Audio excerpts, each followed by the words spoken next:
Imagine the government being able to peer into your bank accounts and then any of your financial institutions and a little bit beyond, just because you claim universal credit. Well, as we can see here from one of my lovely followers, they are doing just that. Carmen states they are doing this with people on universal credit. Apparently, some have been asked what they have spent their money on. If they do not answer, they suspend the benefit you are receiving.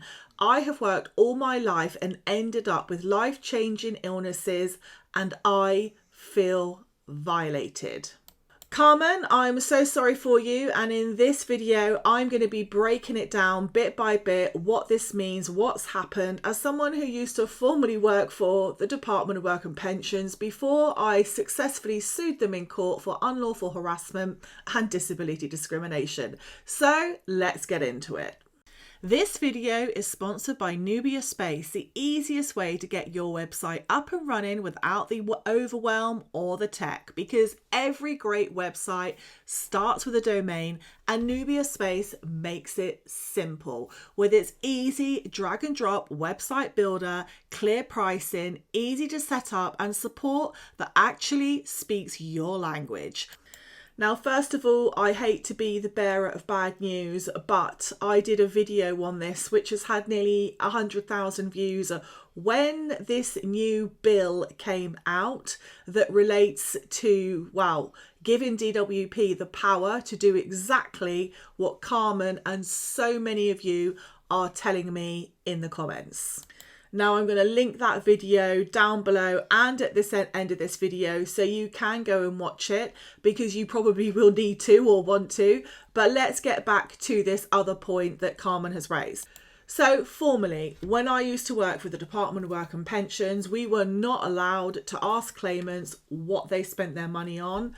It was absolutely not allowed. However, from January 2025, the government passed the Fraud, Debt and Recovery Bill. Recovery being the key word in what we're going to be talking about here.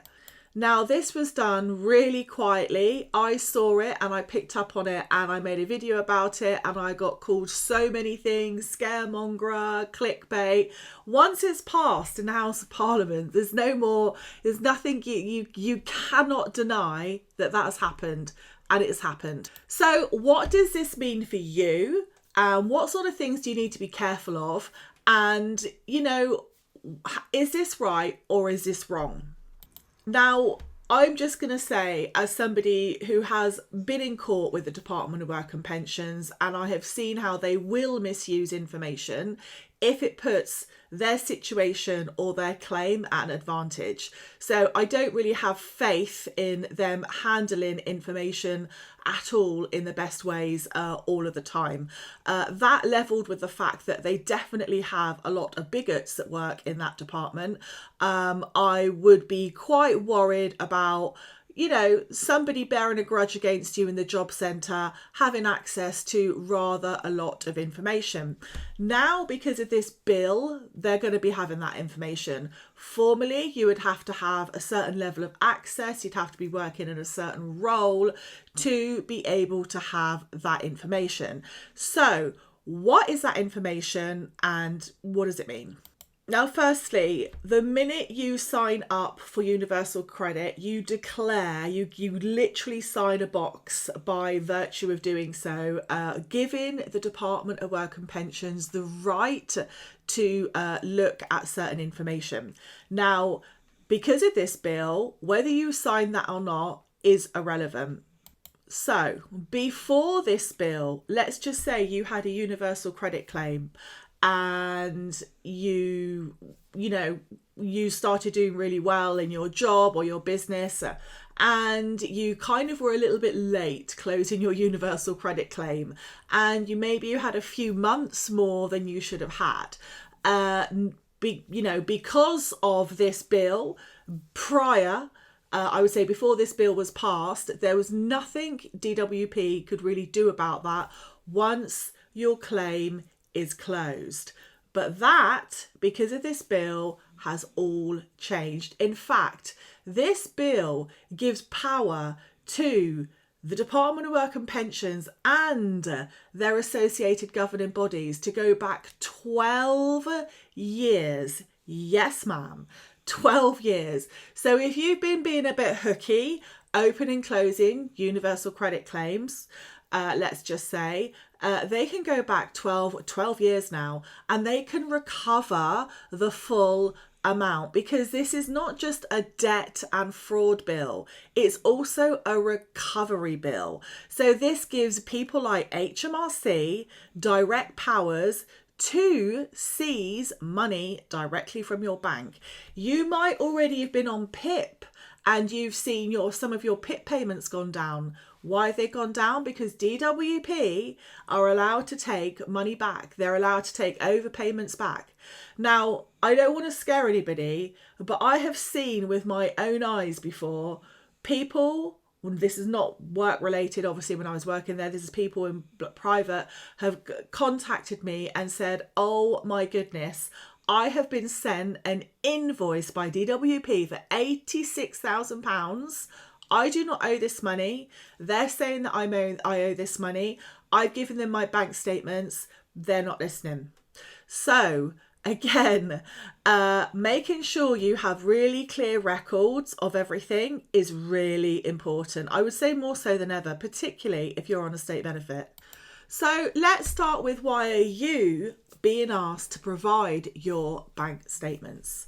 So previously, whether or not you had savings or extra income would be based on a declaration only process, as in, unless you declared it, they weren't going to believe it.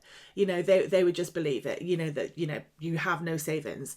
Now they have to systematically check. And again, this is new, because even when I was in the role of self-employment and training self-employed work coaches, even then, when people were coming forth with their banker statements to prove, they lived at this address and that's where their business was or their business activity was, even then we weren't allowed to go through going, oh, what have you spent money on here? And, oh, what have you done there? And what's that been paid out for? We weren't allowed to do that. Now that has all changed, and they can question you, and it seems questioning you they are doing. Now, if we look here at explanatory notes from the House of Parliament, we can see quite a few concerning things.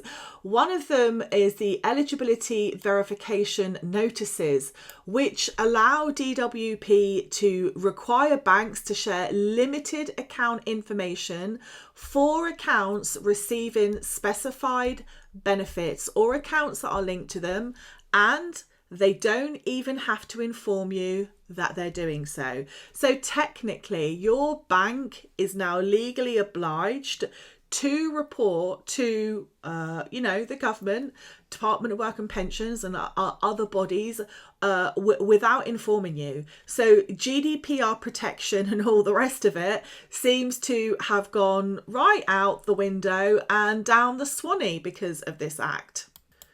And we can see here investigatory powers, including an information gathering power. Information gathering is literally DWP's favourite process. And because I have seen how that can be turned around against somebody, particularly when it gets to a legal stance, I do not have any faith in anybody having my information unless they are required to do so. And if you look at the articles relevant to and the sections of GDPR, really information is only meant to be kept for for a specific purpose, and then it is meant to be deleted. Here with DWP, that information gathering and cross-referencing, I think, is going to be going a long way. So rights to recover. Are they going to barge into your house with the police and, county sheriffs? Highly unlikely. I've seen some Facebook posts on this. Highly unlikely. They're just going to have it taken out of your bank. I mean, obviously, if they say you owe a huge amount of money because you might not have declared certain things. In fact, let's go into this because this is quite important.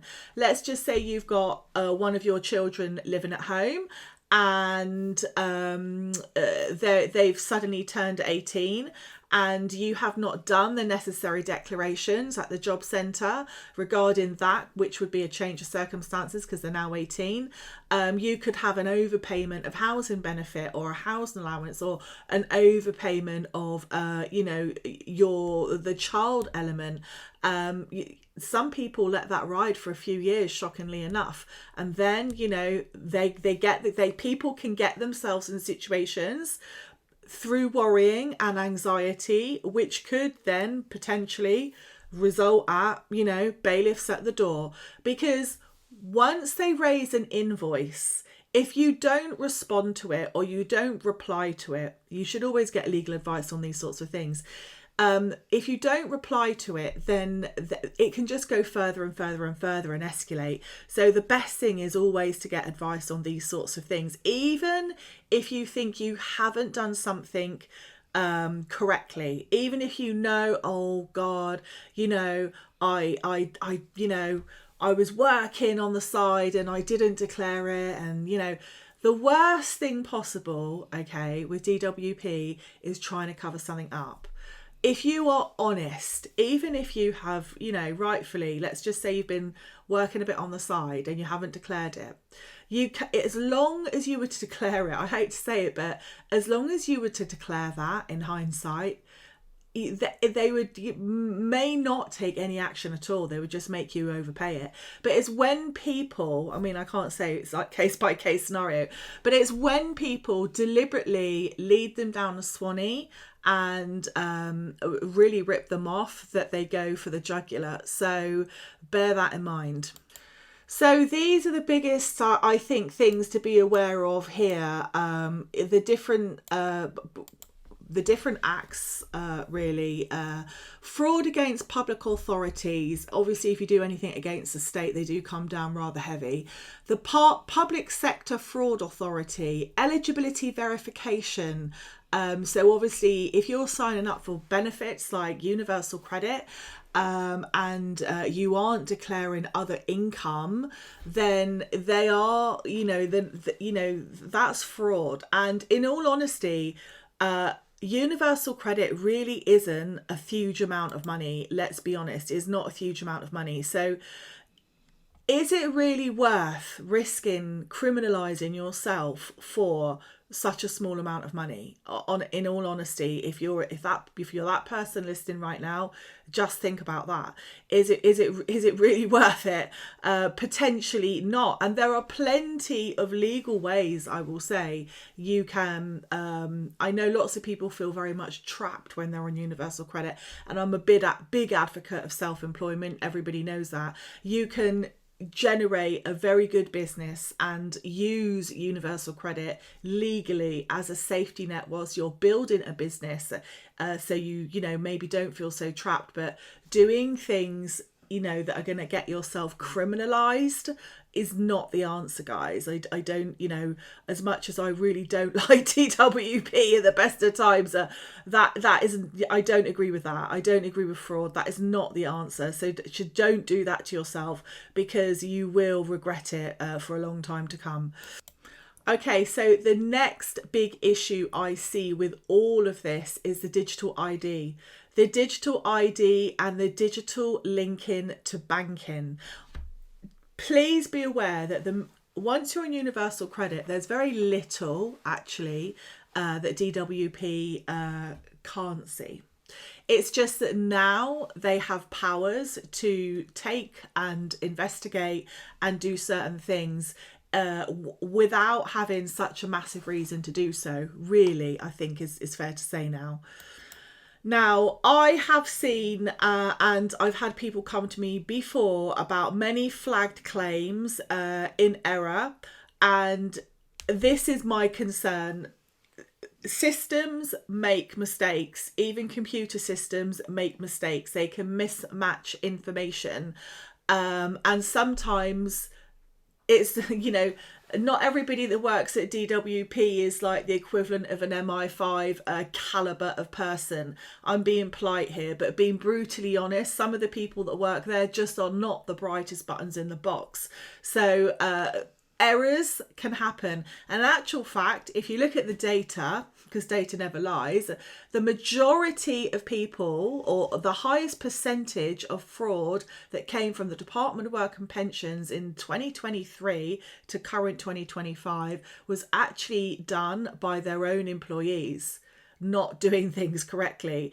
It was a minority in comparison, was it the claimants? Now, because banks are regulated by the financial authorities, they are really being mandated to kind of tip banks off. So let's just say you're having universal credit paid into Santander and you've just decided, actually, I'm going to pay my other money that I haven't declared to DWP into Barclays. All of the systems are going to match up. They're going to read each other and they're going to go, hang on a moment, why is Billy Gates, just making these names up by the way, why is Billy Gates saying that, you know, he's only got, like, he's overdrawn and he's got no money in his account? Because we've got a report here from Barclays saying he's got 65 grand in the bank. That's the type of situation that's going to get you in trouble. And, you know, all the line in the world is not going to get out of that, because they'll be sitting there with those reports in front of them before they even call you into the office. Now, I think,